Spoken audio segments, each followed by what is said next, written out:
People should move every day. Yeah, that's what anybody tracks. Like, hey, are you 10%? Hey, are you 12? What are you? I think that's a mistake. Well, what do you think about Ozempic then, that hot term? Does it work? And is it safe? Does it? Yes and yes. Okay. Yeah. It is safe. But I will say we have better options. What do you think in terms of like stem cells and the future of recovery? I've had it done. Do I think that it is part of the future? Probably. So how can we focus on that more? What do you think the shift will be? Because this is pretty revolutionary, I would say, in terms of, no one talks about this. Well,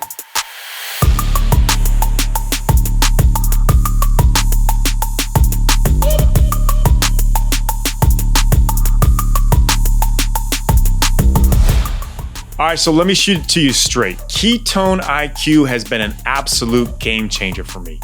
Now, I used to think that I had my energy just dialed in, locked in. I'm up early at the gym, podcasting, recording, speaking, all this stuff. And, that life rhythm, right? But there were still dips. There's afternoon dips, moments where I'd hit a wall midday and I'd be like, yeah, I need a spark. And that's when I started using Ketone IQ. So it's not the caffeine jittery high that you get with coffee and all of that. It's a whole new level. Focus, mental clarity. It's clean. It's a locked in feeling. And I take it before I podcast, before I go on stage to speak. I take it before my workouts too. And my body just, it responds better. I'm sharper. And I'm really big on, every single, thing that I do. I want to have the highest amount of focus, the highest amount of clarity. So for me, it's just become part of my routine is Ketone IQ. It's a non-negotiable for me. It's part of my rhythm. No crash, no nonsense, just real usable energy, and it just keeps me in the flow. So go to ketone.com/David and try it for yourself. That's ketone, ketone.com/David, DAVID. And trust me, you will feel the difference. Dr. Chris Asandra is a hormone specialist. And, I hadn't heard much of this, but him and Dr. James were talking about copper being a game changer, including energy production, iron metabolism, connective tissue synthesis, supports the immune function, nerve health. I've never really heard anybody talking about copper. Do you know much about copper and how that is Yeah, so there's a copper-iron balance that is maintained in the body that's important. And for example, when women often go on birth control, you'll see their copper increase. If individuals see a decrease in hair, oftentimes we think about iron, but you have to measure a ceruloplasma. Okay. Yeah, so copper does play a role in a lot of various things in the body. Yeah. And one way to get copper, if you're not eating, mussels or things of that nature, is actually to drink out of a copper cup. Really? You drink out of a copper cup? So Starbucks should probably look into doing their cups with copper. I don't know. That might be a lot of copper. Are those Starbucks cups terrible? Are they that? I feel like some things just get hype and they get on, the algorithm, and I see how bad, drinking out of Starbucks cups are going to kill you. But it would make sense if we think about what copper is in for individuals. Copper is really important. Oysters have a lot of copper. Geez, those are like an ultimate, right? Yes. Aphrodisiac, That's copper. Right. Start eating more oysters.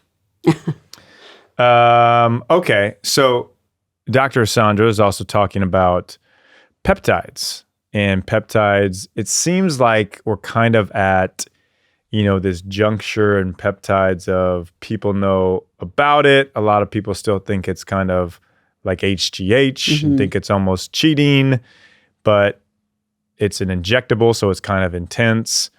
What do you think? Not always. Not always. You can take oral peptides. You can. Sure. Do you think they're as efficacious? Depends on what it is. Like oral BPC. Do you think it is? 157? Yeah, BPC 157. That's kind of like the popular one, right? Yeah. That's the recovery one. That is one for recovery, yeah. I think that it can be if you're looking for gut effects. Yeah. I think someone can make a lot of money if they figure out how to make the deliverable of that. As if it is pill form or there's nasal form. Anyways, peptides, which ones do you think are worth it? Like there's so many letters with numbers. I get super confused. Like which ones you say, like, look into this. That's worth it. That's good for you. It's a good question. And there's not a ton of human data out there.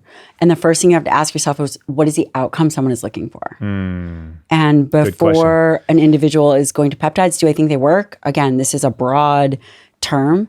I mean, semaglutide, Ozempic's a peptide. Yeah.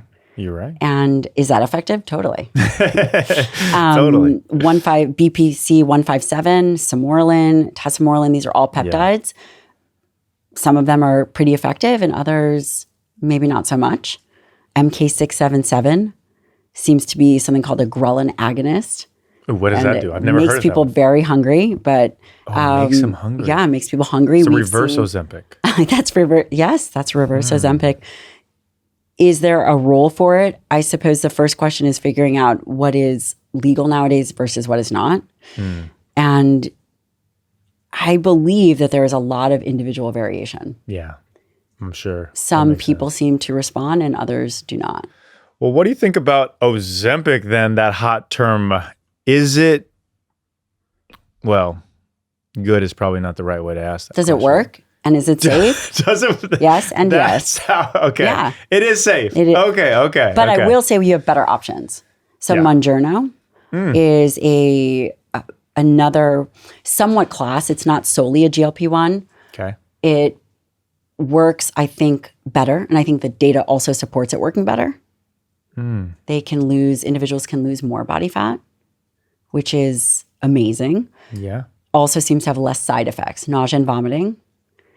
But what I think is fascinating is the only time in medicine that we've seen this robust amount of weight loss before was bariatric surgery. Oh, wow. And now tell me about that. Individuals, so when diet drugs started, it started with desiccated thyroid. It started with thyroid medication. And then it started with something called DMP, which seemed to be very toxic to the body. And then, of course, you move into phentermine and all these various other kinds of weight loss medications. And their percentage of efficacy is anywhere between 3 and 5%. Maybe at the very most 10%, which I don't even think it's that high. Okay. These kind of medications are, Ozempic someone could lose 14% of their body weight. Jeez. And Manjurno is even higher. Wow. And you think they're just going to keep coming out with There's more going to be multiple companies. generations. It's going to be, keep getting better and better. Isn't it like Norway or is it, no. It's, what country, their whole GDP based is on Ozempic? It's one of those European countries. So Eli Lilly is a European country. Eli Lilly is a European company. Yeah. And they will charge $100 for the medication. They charge Americans 10 times more. Wow. It would cost an American $1,000 versus in, a different country, and it's $100. Huh. I heard someone saying that the next person running for president should make this their number one stance of just making But it's crazy. So we're subsidizing a lot of money for large pharmaceuticals. Yeah. And this is where compounding pharmacies like Empower Pharmacy, which is the largest compounder in the world, makes medications available to the public at a much lower cost. There you go. Well, that's good to know. So no side effects. There are side effects. Not like long term, though. I mean, these drugs have been around for a long time. They've been around for a long time. They've been around for a long time. Overall, I believe them to be very safe and effective. Okay, the next one is about stem cells. Okay, so this guy thinks he's created, and this is I'm just setting you up here. Stem cells to be activated through pill form, not the shooting it up form, injected form. Basically all right, so in stem cells, that's obviously our own stem cells, and I think the body works best when you can, reproduce what you already have inside of you. Stem cells are known right now as, probably will come to the United States here soon, a lot more legally, hopefully, but a lot of it's, travel to some other foreign country, but it's pretty much just an injected form.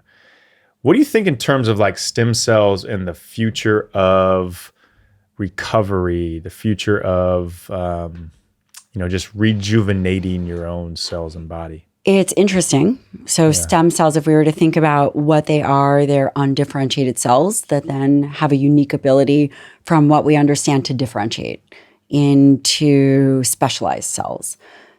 Stem cells, in terms of stem cell treatment, and first of all, I don't do these kind of treatments. Typically, they're done invasively, whether it's under fluoroscopy or some kind of guided imaging. I've had it done for repair and regeneration of my hamstrings. Do I think that it is part of the future? Probably. Yeah.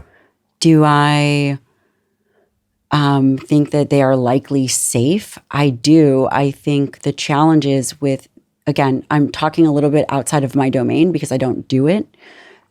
I think the bigger concern is, are the environments that they are doing sterile? Do we have good providers that are using good techniques so individuals don't get life-threatening sepsis or infection? I think that's going to be important. But from what I understand, they are used in other countries quite a bit, like Japan. Yeah, totally. I mean, Kobe was doing it back in the day over in Germany.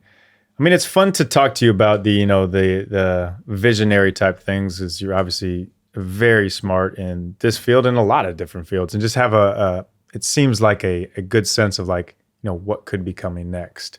And when you think about recovery where it is now, and let's call it, cold plunging, sauna, hyperbaric, stem cells even, what are you thinking when you think about like, hey, recovery 10, 15 years from now? What do you think that could look like? I believe it is going to be a combination of super physiological muscular contractions, things that deliver high FEM radio frequency. Very cool. And I think it will also be in combination with low dose anabolics. And when I say anabolics, I think I am referring to things that are legal, like nandrolone. Yeah. In combination with hormone replacement, because people are going to continue to recognize how important skeletal muscle is. And it is going to become the focal point of recovery. And there's a lot of stigma with how we think about and how we treat muscle. Just think about it. In the era of bodybuilding and sport, right? So sport, so I say low dose anabolic, and that has a very heavy bias that goes with it. Yeah. And I think that's a huge mistake. So I agree. The first thought that came to my mind was seeing people at the gym where I work out, Gold's Gym. Huge mistake.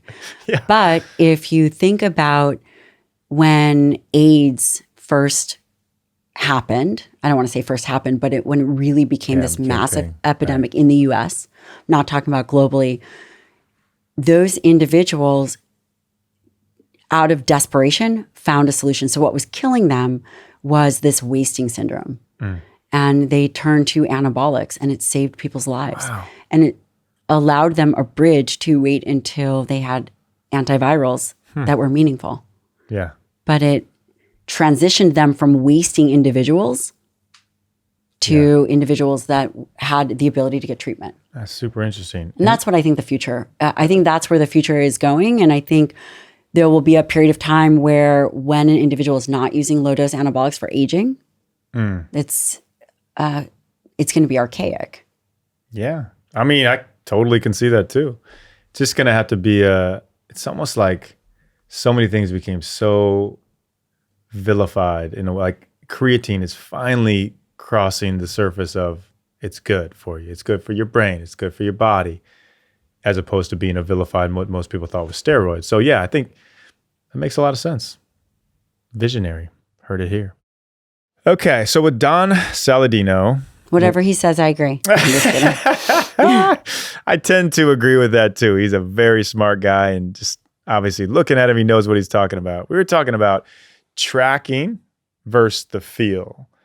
Tracking macros versus, just going by a feel and what your body feels. Is there in your opinion, like, do you find it the best to learn to track first and then you can go by a feel? Or how important is it? Let's say like we're trying to get the best body composition. We're trying to look like Don, look like you. Like, what would you suggest to do? Start by tracking. It's kind have of, to track you to start. have to know what you're That makes ingesting. sense. Otherwise, Yeah. it's just random. It's just random. Yeah. Right. Yeah. But after a while, again, it depends on what outcome that you're looking for. I don't track right now. Yeah, you know. I know. But have you, so since you've tracked? But for years, I tracked. Okay. And you can look at something and you're like, that's 50 grams. Exactly. Yeah, and then I also recommend if someone is new on their journey or they don't have the results that they want, if they do not have the body composition or health outcomes that they want, they have to go back to the drawing board. Mm-hmm. You have to. Yeah, I agree. I mean, I think that's like with anything, right? You have to, if you want results, you have to track. So would you say, all right, and there's so many different schools of thought. I think, well, not that I think that I know the training and nutrition are like two of the most just so all over the place. This camp, this camp, this camp, this camp, this camp. The best time, let's say, to have carbs, is it before and after a workout? Like, what works best for you? I would say so. Okay. If you care about performance, then certainly before a workout. And if you are, let me put it this way. So your initial question is, when is the best time to have carbs? Best time. I would say before and after training. That sounds great. Nice. However, is it likely that someone could push out a post-feeding window for recovery? Mm-hmm. You could. Okay. But how long would you say that window could be? Within 24 hours. Okay. So can be a deep window. But again, I would say that's a lot of food to eat at once. Yeah. And it's being a bit strategic with how you're going to be able to consume the food that you need to consume. Yeah. Okay. Nice. All right. So in terms of the training aspect now, and this is something I've talked with our mutual friend, Andrew Huberman, about a lot. And I was always on this mentality. And I think a lot of people, when you're athletes and you have to train every day, of like the more equals better results. And I was, lifting 5-6 times a week. And he's like, dude, what are you doing? Don't do that. Do 3 times a week. And then you can run a couple different variations each time a week. Like, what do you think the best rhythm in terms of, I guess, just overall workout would be? People should move every day. It doesn't mean you have to train hard every day, but you have to have movement incorporated into your life. We were talking about what I think is really important before we start recording. And it's this idea of intramuscular adipose tissue, IMAT. The way that you maintain healthy skeletal muscle is you have to move. Unhealthy muscle is sedentary muscle. And when you are sedentary, then your muscle over time becomes more insulin resistant. It's kind of like a swamp. And that's why activity is so important. In terms of hard training, I mean, I train hard 3 days a week. 3 days a week? Yeah. Yeah. My husband trains hard 1 day a week. And not by choice, but by utility. That's when he can train. Yeah. Okay. So talk to me more about the IMAT. That's really interesting. Yeah. And it's kind of like, things have it, they're different. Like, it's the, one size fits all. It's body fat percentage is what is the tracking metric, but this IMAT's different. Yeah. Go in depth on that. I think it's very interesting. So IMAT is intramuscular adipose tissue. And we really frame things up in general about body fat percentage as if body fat percentage is the major meaningful marker. Yeah, that's what anybody tracks. Like, hey, are you 10%? Hey, are you 12? What are you? I think that's a mistake. Yeah. Okay, I think that's good. a mistake. Thanks for taking that misnomer away from me. Yeah. I think the real issue is this intramuscular adipose tissue. And intramuscular adipose tissue is extra fat tissue within that muscle. And that happens over time when you are not training. And when you have a steak that's like a ribeye steak, you get this fat infiltrated steak. And that's what happens to your muscle. And over time, it becomes less strong, metabolically impaired.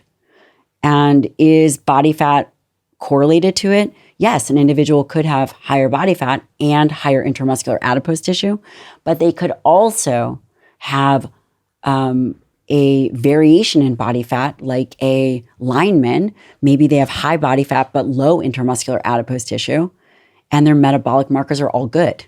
Yeah, okay.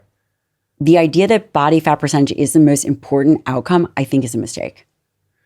That's just a reflection of what the most important thing is.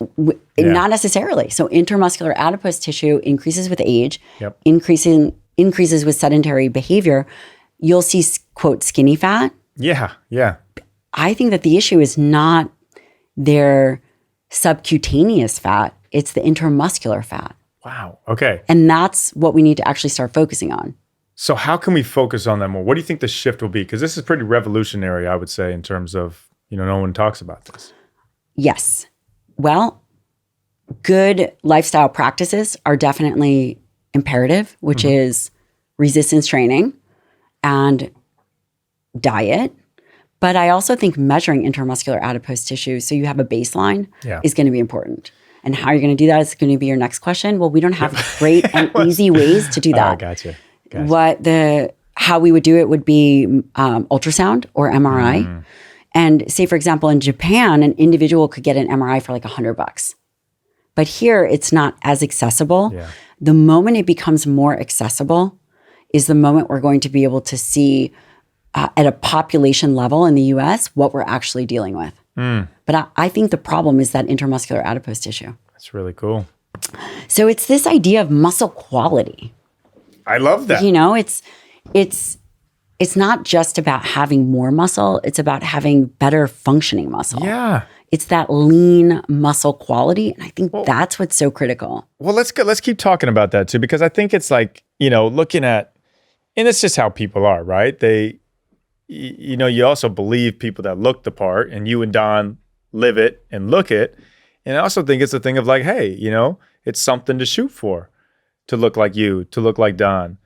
So let's just say like, hey, what are some of these, getting quality muscle, the way to train hard? Like, what are some, if we can go inside your world? I mean, I think it's really exciting. Think about it. I do too. If we can quantify the amount of healthy muscle someone should have and begin to actually place qualifications. So for example, a lower quality muscle would be a weaker muscle, which has fat like in between these muscle bundles. That's crazy. Yeah. And let's say your body fat, which it's not, would be 30%, and my producer's body fat is 20%, but you had very low intramuscular adipose tissue, you would be healthier even though your body fat's higher. Interesting. But then wouldn't you want to be like, well, cool, but... Not really. Yeah. I mean, maybe, but it really allows us to reframe things. And I bet you these GLP-1s play a role in intramuscular adipose tissue, which is why there is, in part, PCOS, which we talked about, polycystic ovarian syndrome, which is the number one cause of female infertility. There's a handful of studies where they're using Ozempic to treat PCOS. And one of the changes that they were looking at was the change in intramuscular adipose tissue. Wow. So they're in that right now. They're going through that right now to find out. Maybe this, Ozempic is a wonder drug. I mean, it's definitely a wonder drug. In more ways than it already is. But also, listen, we know that there's no free lunch. But again, that's a good point, because that's what I was kind of waiting for. There's no free lunch. Where does that free lunch come back and be a cost? I mean, well, the fact is you have to do it. Yeah. But there's no free lunch. When you take Ozempic, I mean, there's a lot to think about there. And the first thing that we should say is that it's everybody's right to choose. I believe in body autonomy, and you can choose. Yeah. If you feel that you are someone who wants to try it and you don't have any health issues that would say that you can't, then you should. Mm-hmm. Whether you have 10 pounds to lose or 5 pounds to lose. Who are we to say that that's not appropriate? What if that person who struggles with the last 5 pounds is being mentally tortured? There you go. That's a good point. And have tried. I mean, you're all into mindset. Yeah, for sure. Who's to say? If that's the thing that's holding them back from a joy-filled life, it's not our decision to make of what holds somebody back. If that's their thing, then sure, that can be their unlock to help them get past that point. I agree. So who are we to say? Yeah. Or criticize? Yeah. Now, does it potentially take the hard work out of changing body composition? Maybe. Or does it just free up the mind to be able to focus on the things that matter most for that person? Well, that's an interesting point too, because it does take a lot to stay in great shape, get in great shape. And if you don't have that a lot, and an interesting point too is like, I think a lot of people lose when they're on the road, when they have to go out to eat. Like, I think there's a lot of external variables that, you know, if you're at home all the time and you have the discipline to, you know, eat the same I have a solution to what you're saying. And that's what I was getting to. I was setting up that question because I have a solution for I you. need this answer. Standards. Keep You going. set standards for how you operate in this world. Yeah. Don Saladino, my best friend, that guy, he's got standards. I know when he's coming to visit me, I know that his room, he's going to have his Fiji water. And I know that I'm going to get this delivered, that delivered, and he's going to be all set up because he's got standards. I love that. And when you set standards, you are less distracted. You have way more discernment. So good. And when you are discerning, you have less internal conflict. You lose that pull of should I do this or should I eat that or should I skip my workout or should I be on my phone when I'm hanging with my kids. But if you set the standard and you are discerning in your thoughts and your actions, then you can follow your path. Yeah, totally agree. I think it's one of those things too. People are just, they think, hey, if I do it a different way than normally has been done, what will other people think? Like, you know, if someone orders something to somebody's house when they're on the road or they don't eat something certain at dinner, people don't have the strength to just be like, well, that's what makes me feel the best. But do they still feel that way? I don't know. I feel. Do you think people do in general? Like, do they feel weird about it? I don't know. I don't think so. I think a lot of people do. I think a lot of people are still afraid of, like, even to the point where they'd say like, hey, I'm gluten-free. I don't want gluten. Because other people are like, oh, wow, gluten's not going to do anything. You can have a little bit. That whole play. Yeah. So I think if you bring your own stuff, and it is, you know, the most disciplined people I've been around are like, hey, you know what? I'm not eating dinner. Like, because we've tied, in a good way, breaking bread and food is a very community, family thing, which is amazing. But then we've also put a little bit too much onto it where everything has to be eating. Now, I have a question for you. Yes. You have worked with a lot of tremendous people. Is there a unifying attribute that they have when it comes to discipline or discernment? Yes. Yeah. It's a great question.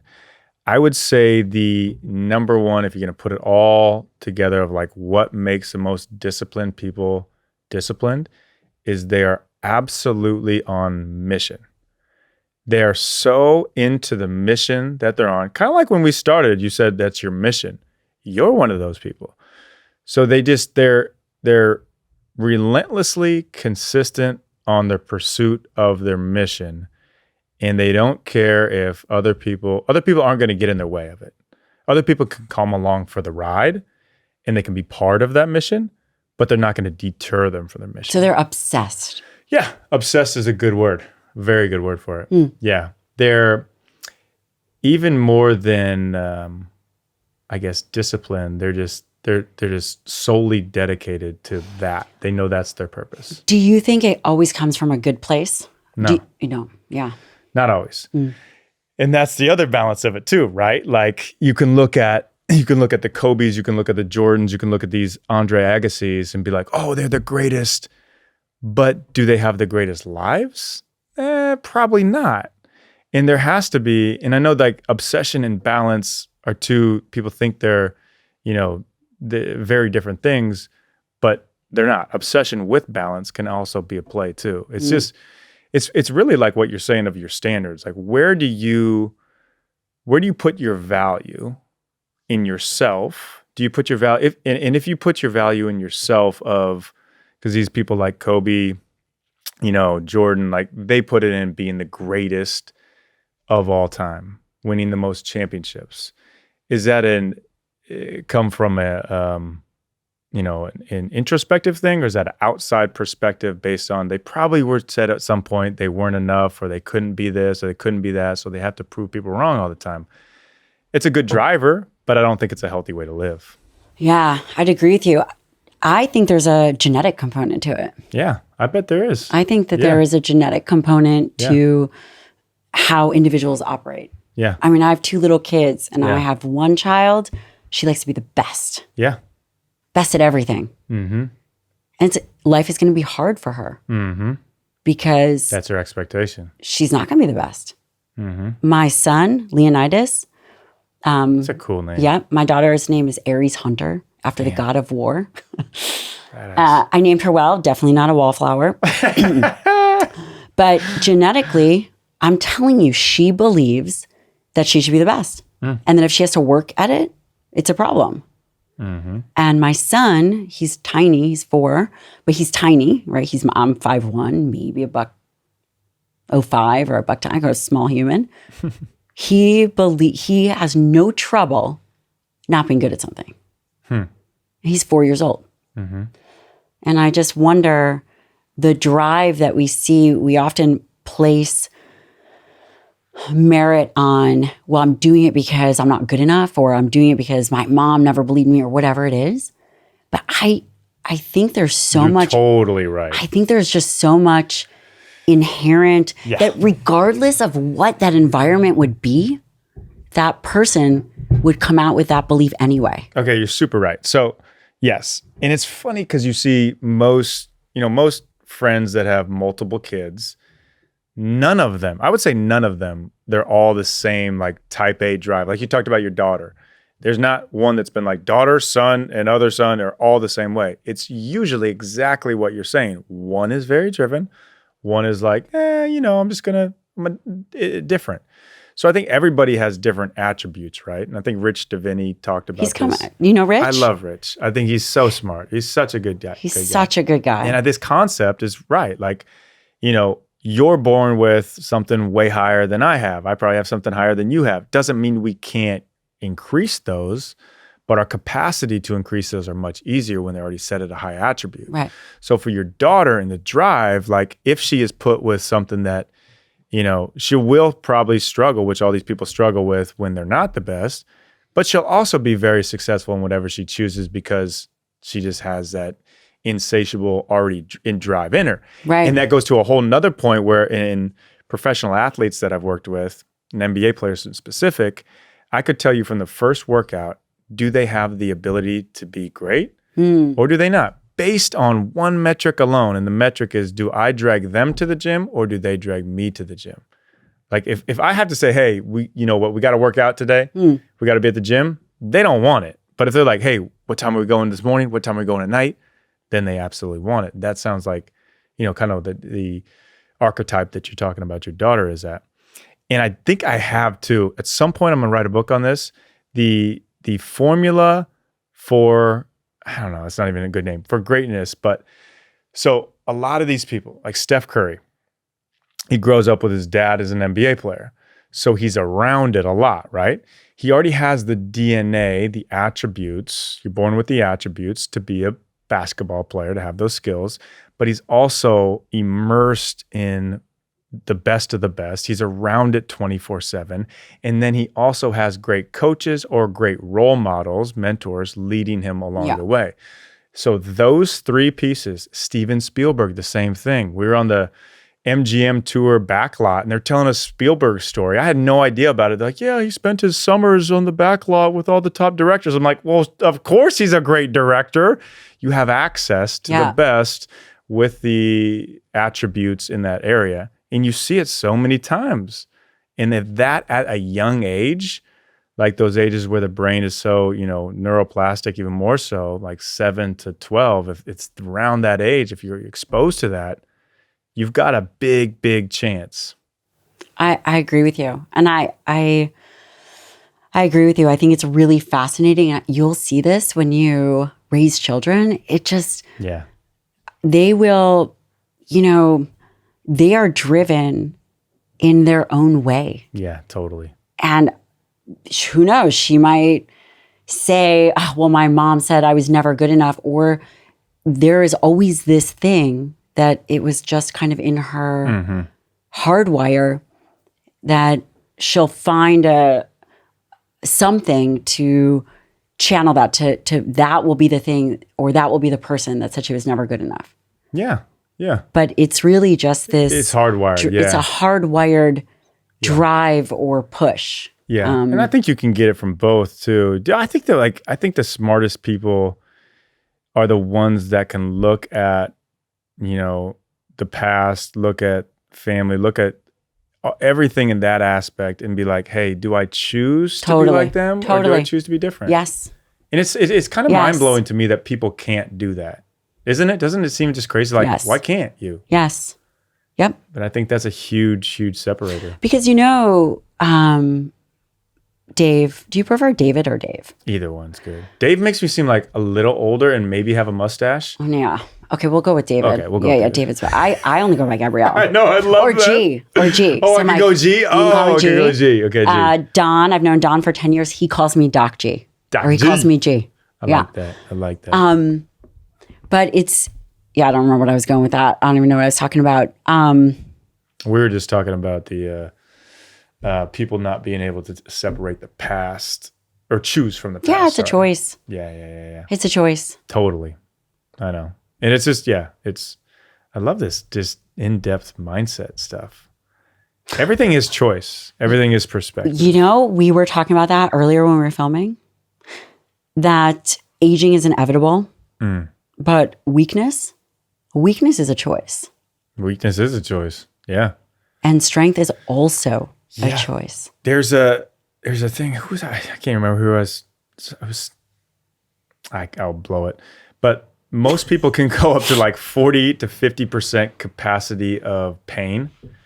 And this is where your husband will probably speak well on this too. Well, he didn't give birth naturally, so let's go with the Navy SEAL route. Be happy, but you're right. I would be happy to weigh in on that. Okay, carry on. Oh, I'm dead. But the great ones can go 90% capacity of pain. Like most people will quit when it gets like, 40, 50% of pain. But the ones that can consistently push themselves to like the 90%. And this is push yourselves, in a mental state too. And not just like, because we're talking like you don't have to crush it every day in the gym. No, it's a reinterpretation of the stimulus. Yeah. And I know this took us way off track of stem cells, so I'm sorry. No, not really, because I've actually progressed some of these different things we've talked about. Because there was this whole DNA guy, which was so interesting, but also so probably like damning, I guess. There's very few times that your DNA determines outcome, but there's positive. Let me give you a positive. Okay, yes. So I had Allison Brager on the podcast. Okay. She's a neuroscientist. She's active duty. And she did a study on sleep and Rangers. Mm-hmm. And all of the Rangers had this SNP that allowed, it's like Jocko. Jocko, he's great. 4 hours of sleep, no problem. Mm-hmm. These guys all had some kind of genetic mutation that allowed them to perform and not need sleep. Jeez. DNA, great. Yeah. But if the person's lazy, well, that's not going to, whatever. But right. Then, there's very few, there's so many different genes. Are there certain genes that when it is in your DNA and it is expressed early on will be your outcome? Yes. These are typically severe diseases that individuals do not survive from. Yeah. That is not the majority. That's not the majority, right? Because I think sometimes these predispositions could put you down a track of almost fearful of something that might not necessarily come to fruition because you were told this. I know there's probably a term for this. What is it? Mito something. Hypochondria? That's No, it. I'm just kidding. When you're afraid of the potential sickness that you might have. I mean, it's common. Yeah, I think a lot of people think that. Well, it's common in our culture because we don't talk about death. Yeah. And we don't talk about Wow, that's so good. the You're right. inevitable aspects of life and death. Yeah. It's very foreign to us. Yeah. And it's something that we're afraid of. And it's something that we don't embrace. And I learned this unwittingly. So when I did my fellowship, it was very difficult for me. I did a geriatric fellowship. Oh, wow. In order for me to do additional training in nutrition, I had to work as a geriatrician. So I did this at WashU. Yeah. In St. Louis. And yeah. that's right. And I did a combined fellowship so I could do nutritional science research. And I would see 30 dying patients a day. And I had never been faced with day after day people at the end of their life. And it was just so foreign, and it makes mortality and the fragility of life so in your face that I honestly took years to recover from. And the only way that I recovered from it was actually, I don't even know if I'm still recovered, but speaking to, do you know Elena Brower? You kind of know everybody. I don't think I do. She is now a monk. She's a wow. Zen Buddhist monk. Wow. But she was originally a very famous yoga teacher. Okay. She's actually coming on the podcast at some point. Sweet. She'll be at the event. Sweet. And she is doing work in hospice and helping people die well. I mean, that is intense. Real thing. Yeah, it's a needed thing. That's so intense. And I guess we started off talking about DNA your destiny, and how far removed we are from it. And I think, and I don't know, but in order to become really good at life, you have to face immortality. You have to. Well, let me ask and you mortality. Not immortality. You have to face mortality. Yeah, mortality. Right, Yeah. right. Yeah. I guess yeah. Immortality. I was reading We're about all immortality. Yeah, well, I was reading about Hercules last night. So let me ask you this. So the people, you're spending time with people near death. What do you see in the difference of those who are ready to go and who embrace it with a joy? Because it's probably like so. I don't think I saw that one time. Really? Just wow. And she was ready. She's like, wow. I have lived a really good life. I'm really concerned for the suffering of my husband and family, but it's time for me. Oh. Only one. Was there any out of hundreds? Would they talk about faith, spirituality? Was there a tie-in with some of those people at that point? I mean, but there was only one. But just one. There was only one. Wow. That probably need to make it more societal norm of. It's hard. Talking about it. It's hard. Everyone turned off the podcast by now. They're like, this is depressing. Like, sorry, I'm not going to die. I'm a biohacker. I ain't dying. I'm living till But forever. part of biohacking is this, we're not facing our own fragility.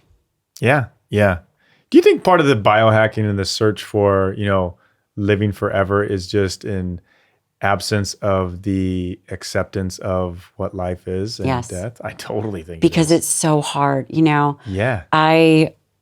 I mean, it's hard to accept that you will lose everything that you love. Yeah. Isn't it wild to think too that 100 years from now, probably almost everybody that is able to say a word will be dead? Yeah. Crazy. But the good news is we're all in it together. And we're all in it together. Yeah. It's not you're right. That's the one thing that I take solace in is that we all are having the same experience. Yeah. Differently.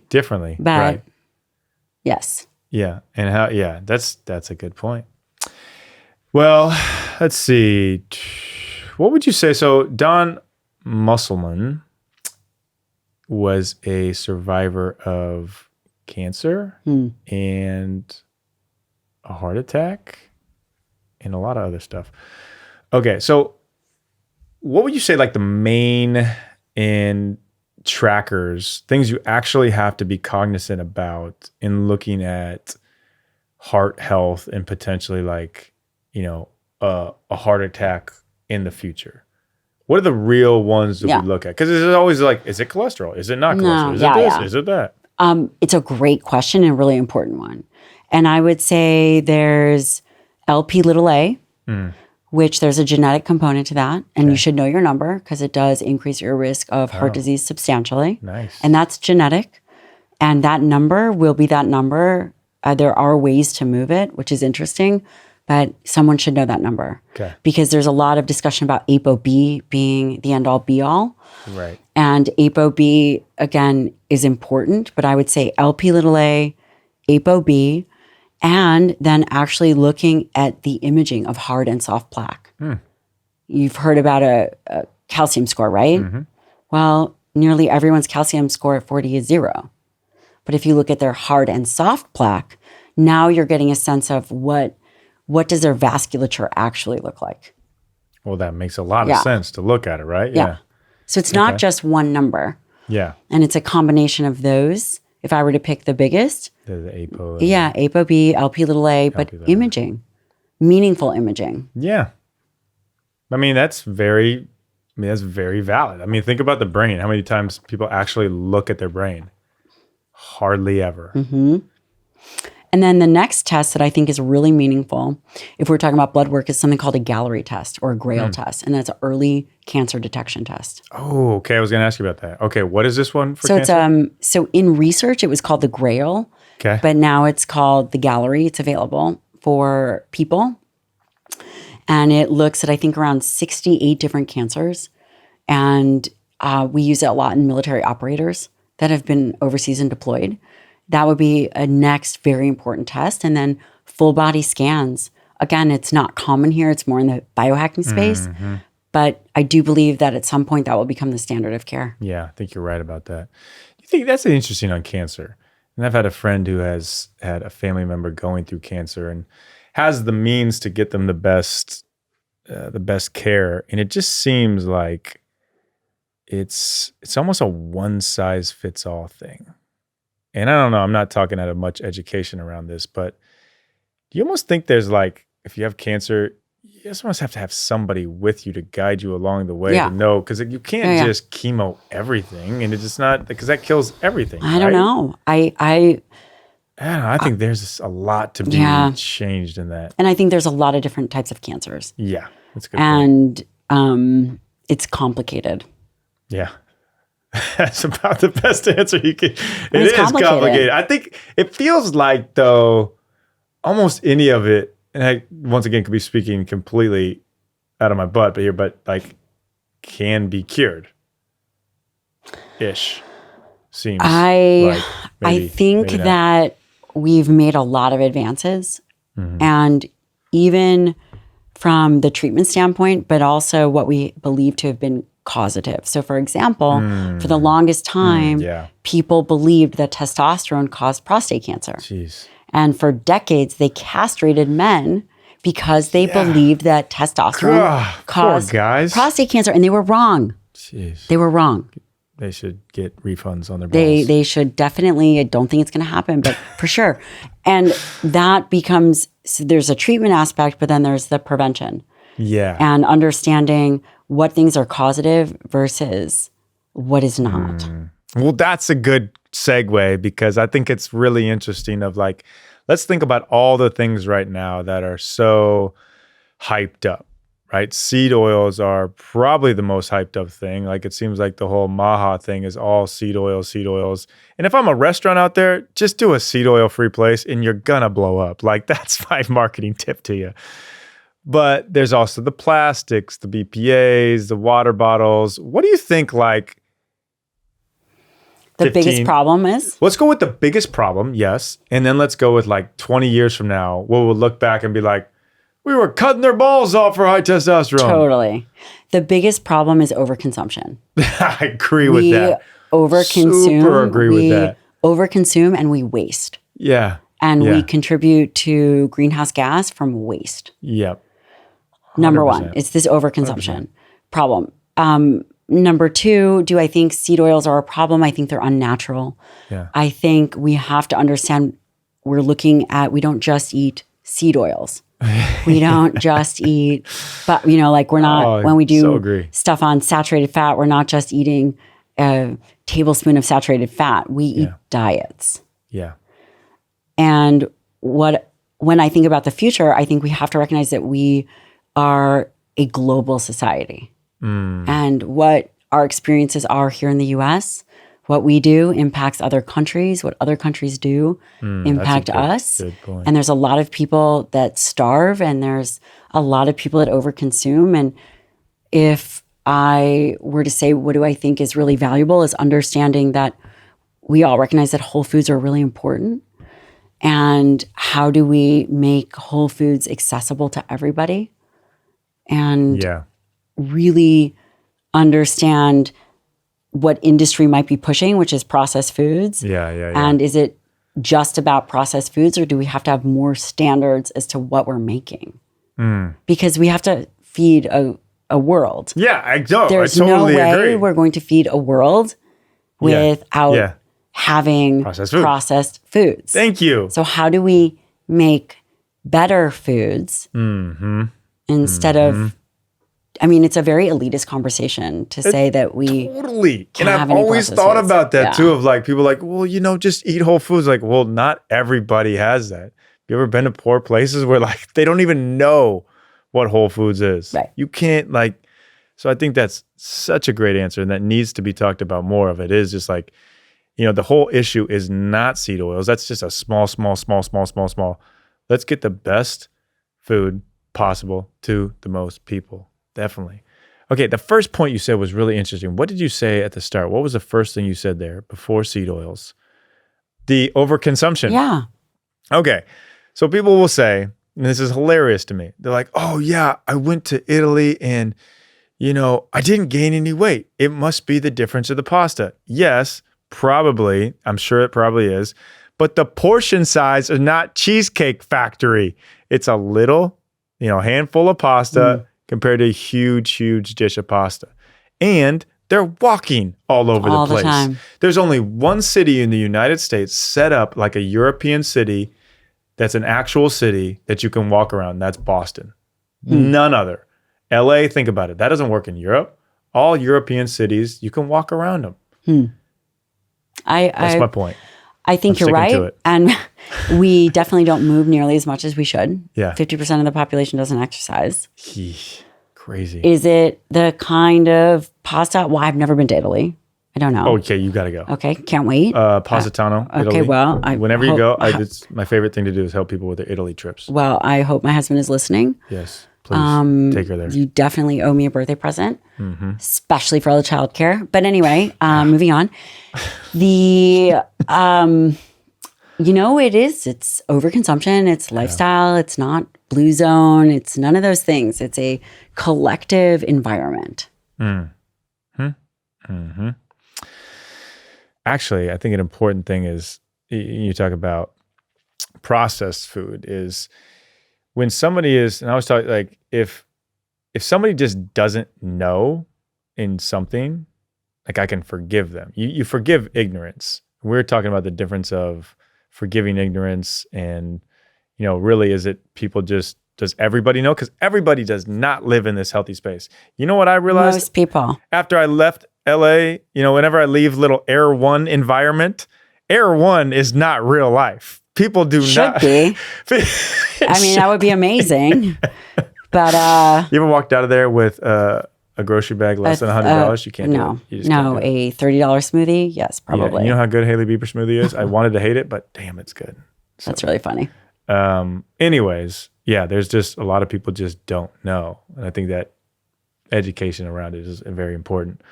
Yeah, and we talk in a small space, but we have a lot of responsibility to reach a lot of people. Yeah. And it's great that we have an echo chamber of health and wellness experts and individuals like that. But that's not who really needs to hear our conversation, quite frankly. Yeah, you're right. It's not us. It does sometimes feel like that. It's not our friends. Right? It's your Midwest friends. Yeah. It's your parents. Yeah. It's your parents' friends. Yeah. Not us and not our small microcosm. Mm-hmm. It's how do we break out of this bubble to then expand to a broader audience who really actually needs it. How do you think you do that? Because it is funny to see, the whole Maha thing, and then you see it from the outside perspective of like, they're like, hey, these little health people are doing, and it's like it's a very small little circle. Every community is there, and I found this in all the different communities I've been in, like the MBA or the health or the speaking or the writing. There are all these little communities that think they are the end all be all and everything happens in that. How do you take this? And in every community too, there's always bad actors where people are in it for themselves and it's just how it is. But how do you take the good and how do you think you spread it? Is it just time? Is it just, more people are becoming aware of this? Is it just how the trends go? Or is there an actual way to actively do it? I'm not entirely sure. Yeah, I don't know. I mean, I'm hoping that it becomes easier, but I'll give you an example. So I was interviewed by the New York Times, and the New York Times had an amazing opportunity to write a very meaningful piece on protein. Like, this is amazing. They have an opportunity to ask incredible questions and to reach the masses. And their foundation question was, is the RDA of protein correct? Like, is that enough? And are we meeting it? Well, the RDA, which is the recommended dietary allowance, is based on nitrogen balance, which is a technique from the early 1900s that was used in animal agriculture to figure out how to feed animals for growth. And then they extrapolated some data, figured out some way to use it in humans to measure nitrogen balance.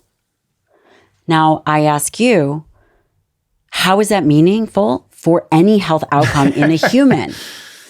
And so I said to the reporter, I said, well, the RDA, whether the RDA is enough or not, isn't the right question. Yeah, totally. The real question is it even valid? Is it even the right question? Because it's not. It's not.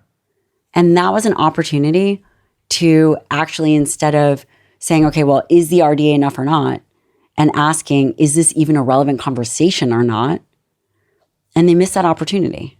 So let's role play here. And I'm the New York Times interviewer. What's the right question to ask for the masses to understand about protein? What are the outcomes that we're looking for? And that's healthy aging. Yeah. How do we age well? There's one tissue that's responsible for that at the root. It's not the heart, it's the muscle. Because the muscle then supports your ability to then go run and to do all these other things.